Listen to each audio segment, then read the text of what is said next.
Hi, I'm Rachel, and this is my Friday Reads video for August 24th, 2018.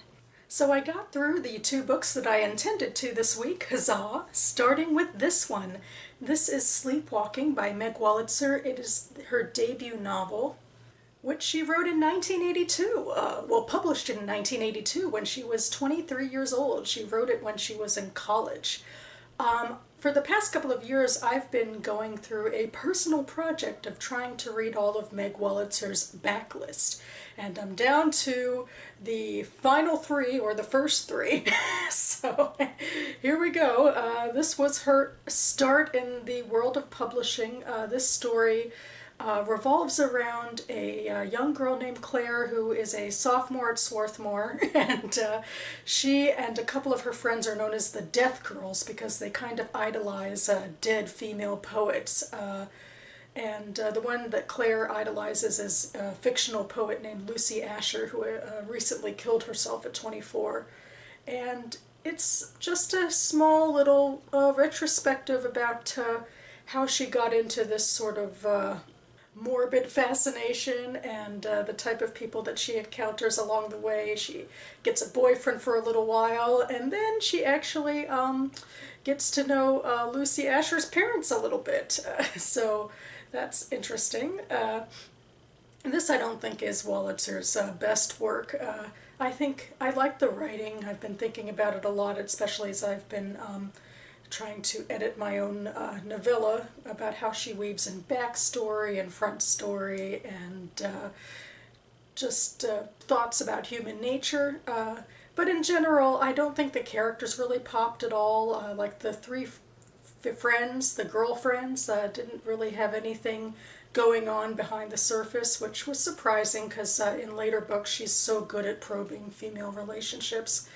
And then Julian was like the boyfriend. He really got under my skin because it was so obvious that he was like a white knight character and his only interest in her was that he wanted to save her from herself.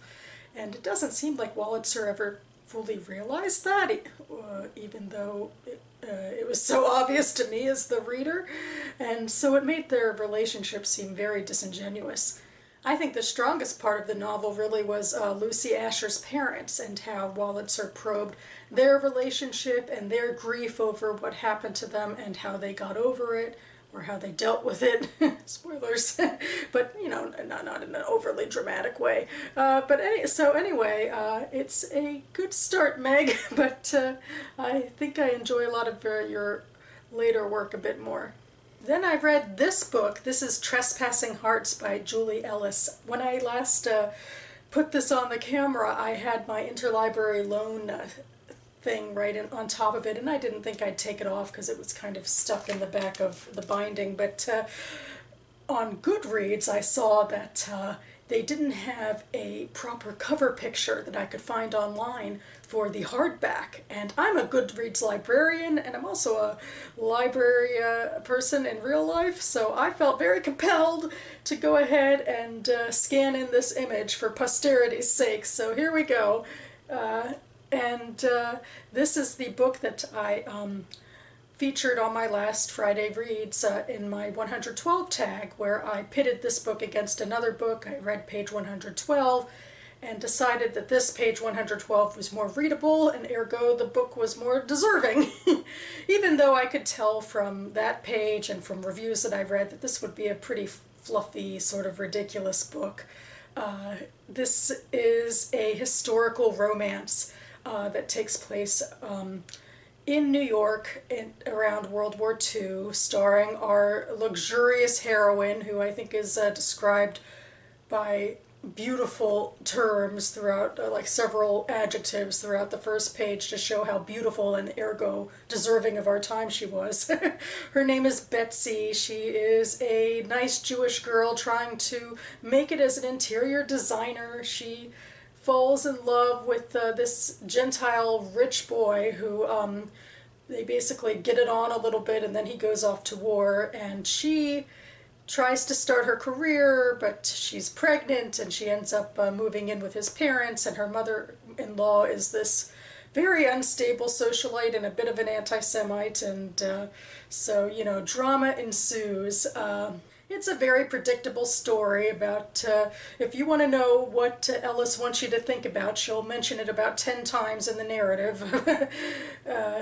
There's nothing much going on beneath the surface of the characters and the situations, although I think what I liked the most about this, what I wasn't expecting to be quite as prominent, is Betsy's career. That really, I think, a lot of the sort of forward motion was caused more by that than her schisms with her crazy mother-in-law, although that woman certainly caused schisms as well. It was a fast-paced read because it was a simple, forward-moving story. It had its ridiculous bits, like a baby who conveniently grew too fast for the needs of the plot. Then there was a particularly depressing scene where somebody who was delivering bad news did it in a jaunty, happy way, or like made a comment in a jaunty, happy way, I guess because Ellis was trying to throw us off the scent, but it didn't really make sense that he'd be so happy when delivering bad news. And then there's this bit where Betsy's trying to win an argument with this anti-Semitic Nazi sympathizer. Obviously not a great person, but Ellis obviously wasn't very interested in getting into the nitty-gritty of anything, so she said that Betsy learned such and such piece of information from like various American newspapers and magazines, and then her eyes were defiant, like daring this woman to judge her and her truth-saying. And it just reminded me of, you know, culture today and how, you know, we don't actually back anything up with facts. We just pontificate fake news, and, you know, all of that. So I'm like, you know, why can't we, you know, this novel was written in '92 about the 40s. When can we actually like use a specific piece of news to justify what we're saying rather than just, you know, our own opinions? I don't know, I just, you know, the self-righteous tone kind of got to me. There was a lot of, and in other ways, other than that piece of information, Ellis really did drop in a whole bunch of facts about the war, about the fighting, very much from an American standpoint about the battles being fought. And that was very intriguing, but at the same time it always read like reportage and not actually a more authentic, organic part of the story, you know, woven into the story. And then, of course, one of the major interpersonal conflicts was supposed to be about Betsy wanting to raise her son as Jewish, but Judaism played a pretty nominal role in any part of the story. You know, every now and then people would get a little flared up about, you know, Hitler and the Holocaust, and every now and then someone would mention Hanukkah or something, but overall, you know, it's basically just a stand-in for conflict between these two women, I think.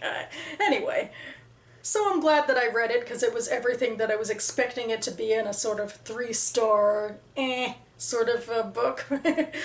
But I'm glad to be moving on as well. Especially because this is Reading Women in Translation Month, and the month is really rapidly running out of time now, and I have yet to read my Women in Translation picks, so here it is, my next pick up on the docket. This is Waking Lions by Ayelet Gundar-Goshen, and I've been thinking a lot about Matthew Sharapa's Reading Women in Translation readathon that he's doing with Jennifer from Insert Literary Pun Here and Kendra Winchester, because I don't have enough time to do a full readathon, because also with everything else that I personally want to read, and I feel kind of bad about it. So I've been thinking about how I can insert this book into the readathon, and I really can't unless I do like an opposite one, because one of their prompts is to read a book in a language that you've never read a book in before. And I'm reading a book in that was originally published in a language that I read the most books from. This isn't even my first Sandra Silverston translation this year. But anyway, this was a pretty popular book last year. This won a British Jewish Literary Prize last year. And anyway, I will read from the back. Dr. Itam Green has the perfect life, married to a beautiful police officer and father of 2 young boys. Then, one night, speeding along a deserted moonlit road after an exhausting hospital shift, he hits someone. Seeing that the man, an African migrant, is beyond help, he flees the scene. It is a decision that changes everything, because the dead man's widow knows what happened, and her price for silence is not money. It is something else entirely, something that will shatter Aiton's safe existence and take him into the world of secret and lies. Waking Lions is a gripping, morally devastating drama of guilt and survival, shame and desire from a stunningly talented new writer. You can tell why I needed a little bit of a palate cleanser before I dive straight into the drama here. But I'm hoping for good meaty stuff. And after that, I plan to continue with my Meg Wolitzer backlist reading project with her second written novel from 1986, her second written novel for adults anyway. This is Hidden Pictures, and I will read from the flap. There were 20 objects hidden in the tree. Thus begins Meg Wolitzer's extraordinary novel. Laura Giovanni is a young mother who draws the Hidden Pictures page each month for a children's magazine. Like her drawings, Laura's life contains elements that gradually reveal themselves when her marriage ends. She finds herself falling in love with a woman and must decide how she can best be both mother and lover. Expertly weaving the lives of her characters, the author alternates Laura's story with that of Laura's ex-husband David, and ultimately that of their young son Ian, presenting the challenges they must face in living a life for themselves without sacrificing those they love. Lyrical and funny, Hidden Pictures captures perfectly the sensibilities of contemporary women, men, and children as they attempt to define what it means to be a family. Though the lives of Wolitzer's characters are uncommon, their emotions and dramas are familiar to us all. And that's particularly interesting because I would assume that a family with a gay member in it would be a little more uncommon in 1986, but it's certainly a little bit more common now. But it would certainly be interesting to get that historical perspective. So that about covers it for me now. We are reaching the end of the month, and the due date that a lot of these books, which are library books, are due back at the library, and several of them are interlibrary loan books, which have particularly strict deadlines. Like, I can't, extend them any. And another book that I still have on my TBR, though it comes from my local library, has a long holds list, so I got a lot left on my plate. We'll see how I do and if I rack up any library finds. In the meantime, thanks so much for watching, and I'll see you next time.